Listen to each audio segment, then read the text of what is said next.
Ya estamos, ahora sí que ya estamos al aire. Ya estamos al aire, maestro. Bendito Dios. Qué bueno. Bueno, al aire, ¿no? Al cable, ¿verdad? Porque somos una televisora por cable y en internet, que donde nos dan muy buenos comentarios de usted, maestro. Nos da muchísimo gusto, que a la gente le gusta. Ah, pues es bueno, qué bueno que les guste un poquito. Y fíjate que me encontré, por ejemplo, a los de Alorta. Créeme que a veces ahí dejan de ser lo que están haciendo por ver desde la mañana, bueno. Desde las 7:30 me dicen. Pues bueno, ojalá, qué bueno. Igual, por ejemplo, Beto Don Beto, ¿verdad? Don Beto, el de la Bravo, también. Y por cierto, vamos a estar ya en el radio, maestro. La próxima semana. ¿Aquí mismo? No, en radio 93.3. 90, con gusto, claro. Por ahí lo invito. No, vamos y platicamos con gusto. Pero va a ser muy temprano, 6:45 de la mañana. ¿Qué? Pues dijo mi mamá, pues entre más temprano, más bonito. Exactamente. A ver, tenemos unas imágenes de una comunidad muy hermosa que tiene Río Verde en San Luis Potosí. No sé si las tengamos ahí. Ah, correcto. ¿Se ubica dónde es? Sí, cómo no. ¿Dónde es, maestro? Ahí es el Jabalí, fíjate, ahora sí que una de las haciendas más antiguas a nivel nacional, A nivel nacional. Y créeme que si hablar del Jabalí, tenemos que remontarnos desde 1590 y tantos aproximadamente, donde llegan las primeras estancias de ganado menor y mayor del estado de Querétaro, del centro del estado de la República, a Río Verde. Inclusive ahí la bautizan a la Media Luna como Laguna La Vieja. Ahí le empieza, no le llamaba Media Luna, se llamaba Laguna La Vieja y tenía muchos canales, muchas acequias que eran exactamente para el ganado. Había mucho pasto, mucho pasto. O sea que desde que el Jabalí es la Media Luna. Más o menos, inclusive mucha gente le llama laguna, no es laguna, es manantial. Ahí sale el agua. La laguna es donde el agua está estancada, ahí sale el agua. Había antes, se dice que había cerca de 75 veneros. De los 75 quedan así visibles quedan 5 nada más. Un poquito. Sí. Bueno, pues la mano del hombre ahí está, metida. No, mientras dijo un señor de ahí, un viejito que está ahí del Jabalí, mientras se sigan metiendo ahí al mero manantial, poco a poco se van acabando. Se van acabando, bueno. Los veneros. Claro. Pero bueno, el tema hoy no es tanto la Media Luna, que finalmente la Media Luna pues está siempre paralela a la historia de estos pueblos, ¿no? Por el agua y por la riqueza, ¿no? Para empezar, ¿no? Pero hoy hablaremos del Jabalí, de su hacienda. Uy, pues fíjate que llegó la hacienda que antes se llamaba la hacienda de Nuestra Señora del Rosario. Por ejemplo, esa hacienda, de alguna manera, pues fue granero de toda la zona media. Inclusive un gobernador del estado dijo, ¿sabe qué? Vamos a quitarle poquito maicito y frijolito para darle a la gente porque no que coma. Hubo una hambruna muy fuerte, poquito antes de lo que fue lo que es el porfiriato, antes de 1777, hubo una hambruna muy fuerte y tuvieron que pedirle a la hacienda de Nuestra Señora del Rosario.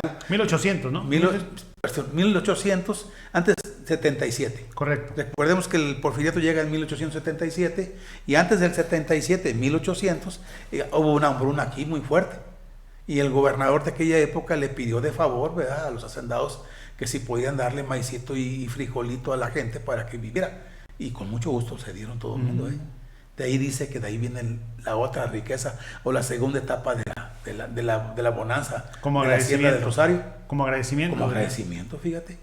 Y esa hacienda inclusive era de las pocas haciendas que tenían su fortaleza o estaban completamente barriado todo, Sí. Porque... Como un castillo tipo. Sí. Porque inclusive te voy a platicar algo poquito ahí en la hacienda del Jabalí, en 1853, Eleuterio Quiroz, ahí fue su cuartel, Y recordemos que fue de los primeros que se levantaron en armas en contra del gobierno mexicano.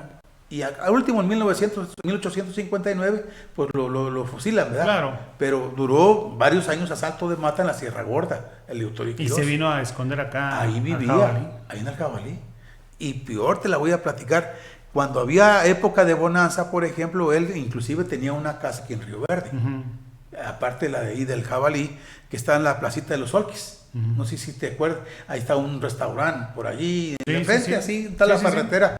Todo eso era de don Eleuterio Quiroz, que después lo compró don Antero Ugalde. ¿Me entiendes? Pero el viejito, el señor ese Eleuterio, fue el que de alguna manera, pues bueno, siendo a nivel nacional, se levantó en armas con gente, ¿sí? vivió aquí en Río Verde y su cuartel general la tenía en la hacienda del Jabalí. ¿Ya siendo hacienda la del Jabalí? Ya siendo hacienda. La hacienda trata más o menos de el señor la compra en 1730 don Bernardo de Lazo de la Vega. Ajá. Se la compra la corona supuestamente, ¿verdad? Supuestamente. Y ahí empieza a construir lo que es la hacienda que hoy conocemos. ¿Y luego quiénes fueron los dueños? Después viene, pues nomás tuvo una hija, Sí. Ana, se llamaba Ana, y Ana después se casa con un señor que se llama José María Verástegui. Uh-huh. Y de ahí nace Franco Verástegui, Juan Verástegui, Francisco Verástegui y otro Verástegui. Ahí se empieza la diseminación de lo que es una familia Verástegui, de 4 hijos que tuvo doña Ana. O sea, no siendo ellos dueños, sino siendo la mamá en todo caso. La señora fue la buena. Y no teniendo el apellido Verástegui. No, Ana se apellidaba Lazo de la Vega, me acuerdo otro apellido. Y ella entonces, ella les heredó. Ella a los hijos, pues se muere en 1730. Y ahí 1830. No. Y si 1730, por ejemplo, empieza lo que es en 1832 muere la señora, fíjate, Ana. Y ya están sus hijos ahí, los Verástegui. Los Verástegui, porque se casa con José María Verástegui y empieza ahora sí que toda la descendencia Verástegui que conocemos aquí en la zona media. Franco Verástegui, Juan Verástegui, Francisco Verástegui, y empiezan a crecer, ahora sí, y todos, como tú dijiste un día, pues los Verástegui hicieron muchas propiedades, tenían muchas haciendas, la hacienda de San José del Tapanco, la hacienda de Plazuela, la hacienda de Cieneguilla, la hacienda de San Diego, tenían muchos, llegaron a tener, Franco Verástegui llegó a ser dueño de la hacienda de Hijo de Agua de Solano. También, sí, claro.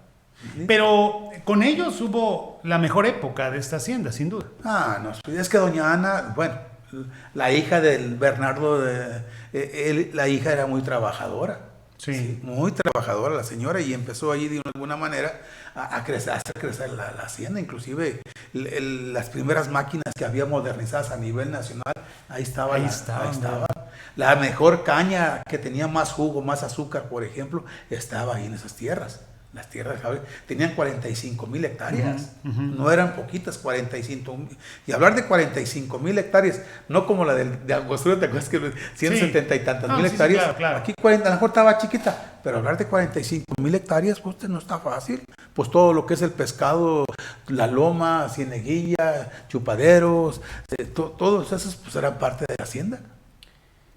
Por supuesto. A ver, por ahí leí en algún libro que ellos incluso acarreaban cosas con rieles también de ferrocarril, aunque no llegaban hasta acá, obviamente, ¿no? Pero ellos pusieron rieles para sus transportes de sus productos, maestro. Sí.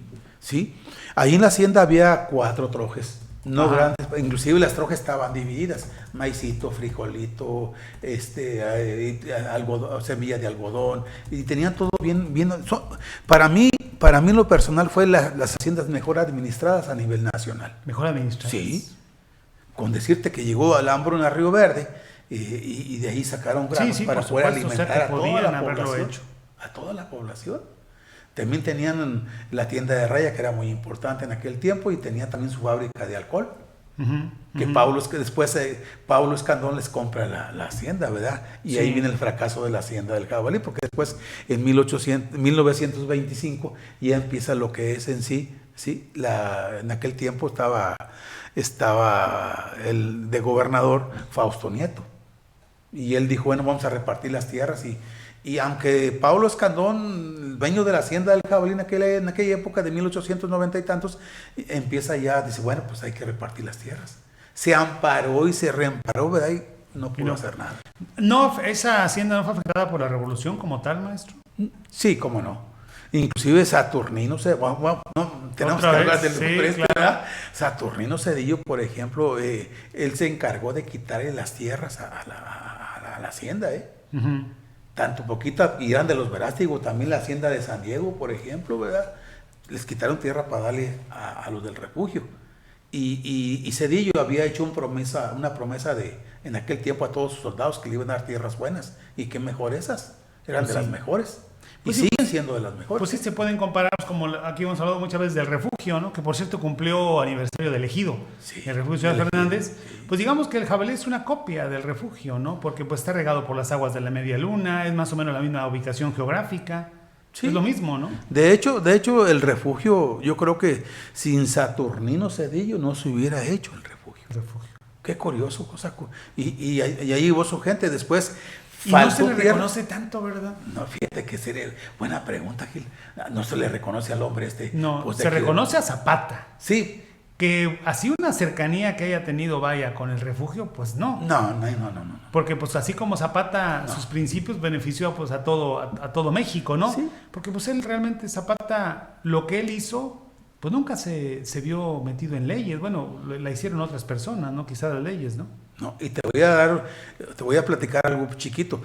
Quien apoyó a Zapata eran potosinos. Sí. Saturnino, Graciano Sánchez, por ejemplo.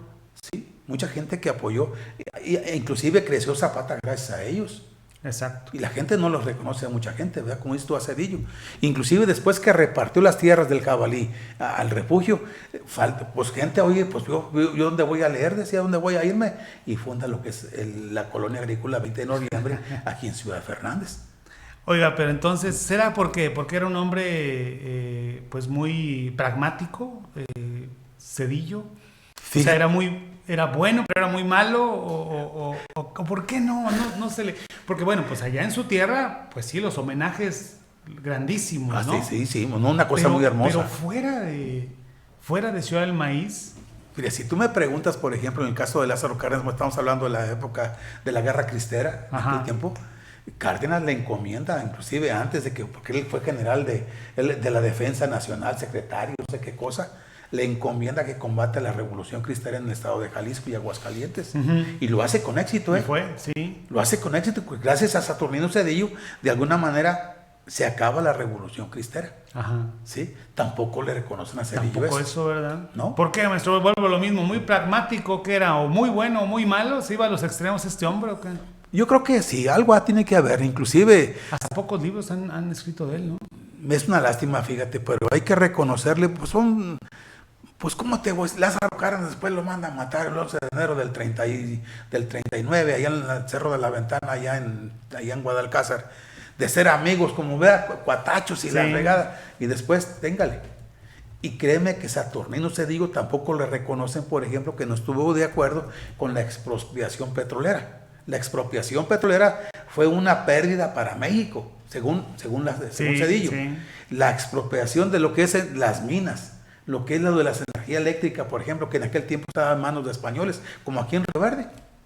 Si recordamos antes del 30 y tantos, por ejemplo, ¿dónde estaba la planta? La planta estaba ubicada ya en la orilla del río. Sí. Y alimentaba parte de Río Verde, Ciudad Fernández y el refugio. Cuando entra Lázaro Cárdenas, expropia todo la que y Saturnino no estaba de acuerdo. Porque decía que va a ser problemas para el gobierno. Lo estamos viviendo ahorita. El petróleo, la energía, las minas son un problema para el gobierno ahorita, que no hayan cómo resolverlo. Digo, con todo respeto lo digo, no tengo nada, pero sí es cierto lo que decía Cedillo. Ya los impuestos, como aquellos tiempos que entraban 5 centavos, pues ya ni 5 centavos entraba. Y era el conflicto. Pero bueno, pues arriba de Saturnino estaba, pues ni más ni menos que el presidente de la República. Lázaro. Y aquí en San Luis Potosí estaba don Gonzalo Santos. Que tampoco lo... No lo quiere. Después eran Gonzalo y Saturnino, pues eran amigos. Acuérdate que Cleofás Cedillo, por ejemplo, anduvo con los Santos, por ejemplo, con Pedro Antonio, que murió muy joven también, a los 20 y tantos años, y sin embargo después se odiaron a muerte. Sí. Inclusive todo lo que oliera a Cedillo en San Luis Potosí se tuvieron que ir de aquí. Muchos se fueron a Estados Unidos, otros se fueron para el Estado de México, para otros lugares. Pero y quizá ahí está la respuesta a la pregunta, maestro. Quizá desde esas épocas borraron a Saturnino, quizá de la historia en San Luis Potosí. Sí.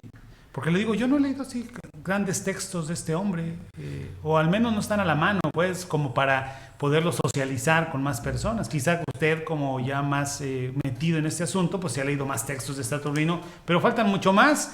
Un hombre, un héroe en toda la extensión de la palabra potosino, ¿no? Claro, y hay que darle su lugar. Yo como lo digo, bueno, si fue hombre o villano, quien lo debe de jugar la historia, pero no los seres humanos. Exacto. Yo, por ejemplo, yo año con año, ahorita ya tengo 2, 3 años que no voy al aniversario luctuoso ahí en Palomas. ¿Qué es, por cierto, el 11 de enero? Ya casi, ¿verdad? Vamos, pues ya el otro día ya habíamos prometido ir y no fuimos. Vamos. Yo nomás hasta que me digan nada, yo jalo, luego pues, voy solo a veces y ya, como que da floja. Pero fíjate que la gente que iba en el 80 y tantos a los aniversarios luctuosos platicaban de las hazañas. Sí. En otros lugares, por ejemplo, es bien querido Saturnino, sobre todo lo que es en Sonora, en Sinaloa. Gracias a Cedillo, por ejemplo, las presas se hicieron en aquella época, los canales de riego, porque todavía siguen funcionando en aquellos estados. Los hizo por decreto el señor Saturnino Cedillo. Claro que no hay que olvidarnos de Obregón y todos ellos, ¿verdad? Pero él fue el gestor para ayudar las causas de abajo. Él era el brazo operador, por así decirlo, ¿no? Bueno, ahora te voy a decir una cosa. Cuando vamos a regresarnos al jabalí, porque vamos a hablar de Cedillo. Cuando el jabalí dice, ¿sabes qué? Vamos a expropiar tierras para darle a la clase media, no a la clase de abajo, a la clase media, hacer una clase media en la zona media. Por eso crearon el refugio, Por eso les dieron a unos hasta cerca de 8 hectáreas y a 8 hectáreas y de riego. Entonces se formaba una clase media. ¿Sí? Fausto Nieto en aquel tiempo le dijo, bueno, ok, está bueno, vamos a hacer una clase media y expropiamos, pero a instancias de Saturnino Cedillo. Sí. ¿Sí? Recuerdo que el gobernador Nieto estuvo en 1900, desde el 21 al 24, 26, estuvo él de gobernador y apoyó de forma incondicional muchas políticas de Saturnino Cedillo. Don Saturnino, un hombre moreno, ¿no? Alto. Sí. ¿Cómo lo describen? ¿Se acuerda? Sí, cómo no. No era muy alto, más o menos medía aproximadamente unos 69, unos 70. Era pesadito. El señor pesaba unos entre 80 y 100 kilos. Es que tenía una vida muy sedentaria. Pues imagínense, despertaba en Ciudad del Maíz y dormía en Sonora o por allá, por aquellos rumbos, ¿no? Fíjate, bueno, inclusive un día que tengan oportunidad la gente, vayan a Palomas, hay lugares muy bonitos. Está la casa donde él vivió, por ejemplo, la que llaman la Casona de Cedillo. Tenía su aljiber, su alberquita, inclusive su alberquita, tenía su sala de cine, estaba muy bien. No sé por qué. Ahí está el señor. ¿Murió en qué año? En 11 de enero de 1939.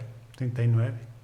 Fue de los damnificados del sexenio de Lázaro Cárdenas, ¿verdad? Sí, junto con sus hermanos. Bueno, sus hermanos murieron en combate, tanto Cleofas como Magdaleno. Y ellos también fueron revolucionarios.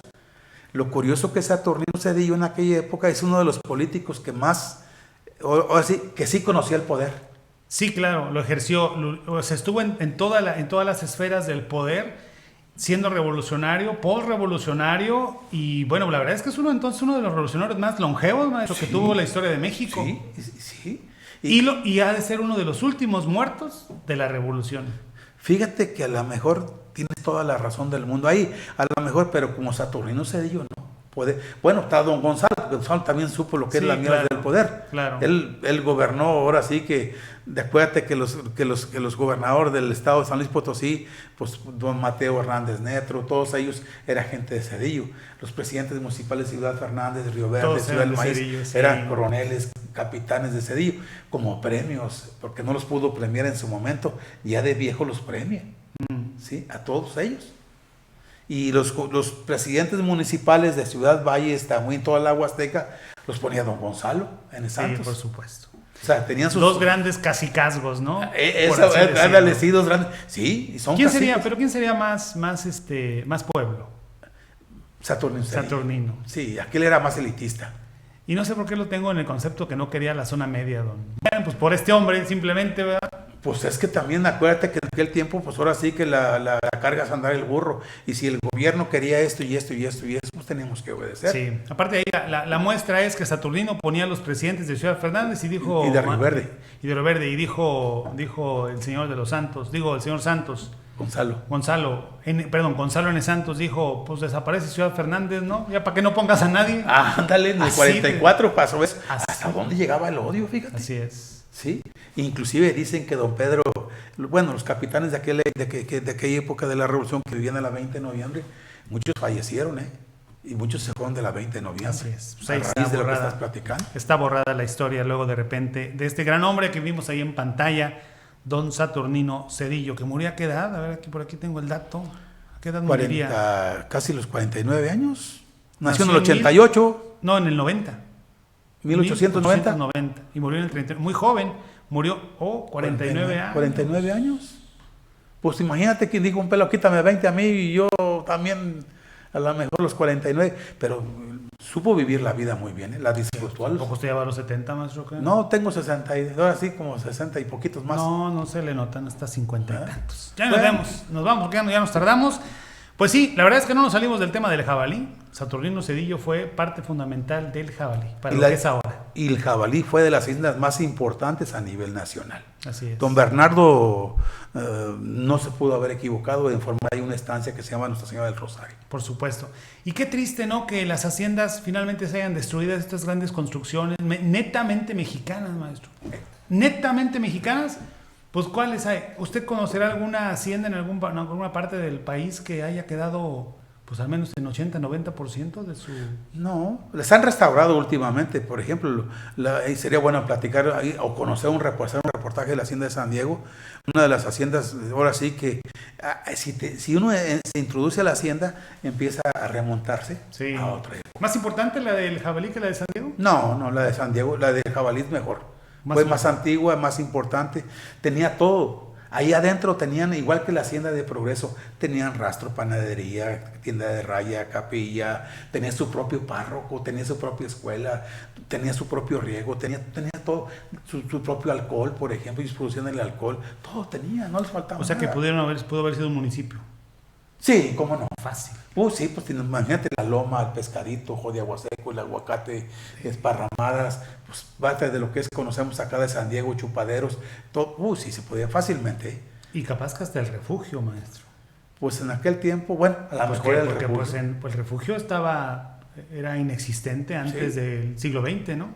De hecho, por ejemplo, el gobierno de Fausto Nieto le apostaba mucho a la hacienda del jabalí, como una delegación próspera de Río Verde, mejor que la del refugio. Así es. Y se volteaban los papeles. La del refugio es más importante. Ahora. Digo, en cuestión de habitantes. Sí, claro. Pues es la realidad. Por supuesto. Bueno, pues hasta ahí el tema de hoy, maestro, muy agradecido. No, contento de venir.